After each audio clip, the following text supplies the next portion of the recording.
বলছি এই মেলাটা আপনাদের কত বছর ধরে চলছে এখানে?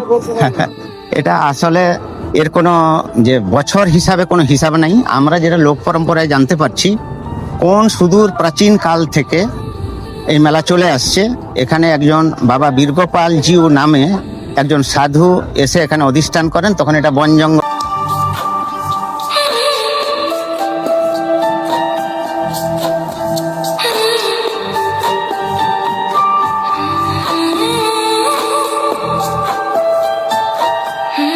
গ্রামের মানুষ, তখন এই এলাকার মানুষ এখানেই সমাধি করেন, তার সমাধিস্থ করেন তার দেহ, মৃতদেহ। সেই থেকেই তার পূজা অর্চনা চলে আসছে। তখন ছোটখাটো ছিল, একদিনের মেলা ছিল, তারপরে 2 দিন হলো, এখন 3 দিন হয়েছে। আমাদের এই যে মেলাটা, এটা কেবলমাত্র বেশিরভাগ পরিচিত এই কারণে, ওই বাবা বীরগোপাল জিউর উদ্দেশ্যে যে একটা ক্ষীর ভোগ নিবেদন হয়। এই যে হাঁড়ি দেখতে পাচ্ছেন, হাজার হাজার হাঁড়ি, প্রতিদিন হয়তো ওটা ক্ষীর ভোগ রান্না হয় এবং বাবাকে নিবেদন করা হয়। আজকেই কি মেলার প্রথম দিন? আজকে প্রথম দিন, মানে উদ্বোধনীয় দিন, আজকেই উদ্বোধনীয় দিন এবং এত পিস হাঁড়ি পড়েছে। হ্যাঁ। মানে রোজেরই কি একইভাবে হাঁড়ি পড়ে এখানে? আরো কাল বাড়বে, পরশু আরো বাড়বে। আর 3 দিন ধরে এই মেলাটা চলে। এই মেলাটা 3 দিন ধরেই চলবে।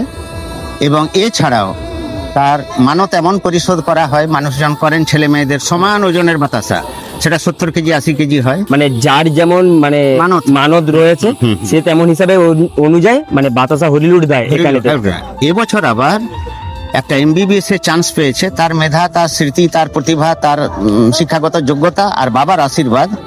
জলপাইগুড়ি মেডিকেল কলেজে আমাদের এই গ্রামেরই ছেলে বিভাস সিং নামে 2 কুইন্টাল বাতাসার হরিলুট হবে আগামীকাল বেলা 4টায়। মানে আগামীকাল বেলা 4টার সময় এইখানেতে হরিলুট রয়েছে 2 কুইন্টাল বাতাসা। 2 কুইন্টাল বাতাসা। আর আপনারা কিন্তু এইখানেতে কালকে এইখানে এই মেলাতে কালকে কিন্তু রয়েছে 2 কুইন্টাল বাতাসা হরিলুট। আপনারা কিন্তু এই মেলাতে আসতে পারেন এবং কালকে 4টার সময় রয়েছে এই বাতাসা হরিলুট। চলো দাদুর কাছে আরো কিছু ডিটেলস জেনে নেই এই মেলার বিষয়ে।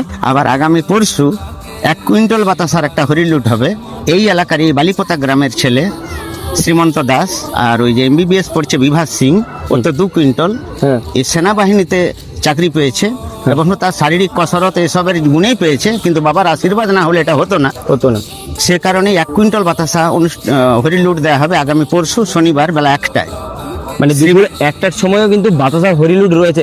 মানে এইখানে মিনিমাম যখনই আপনারা আসবেন কিন্তু বাতাসা হরিলুটের ব্যবস্থা রয়েছে। আপনারা কিন্তু এসে বাতাসা গুলোতে পারেন।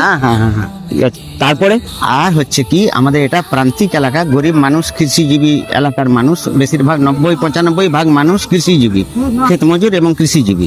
এখানে শিক্ষার হার কম আর চাকরি বাকরিও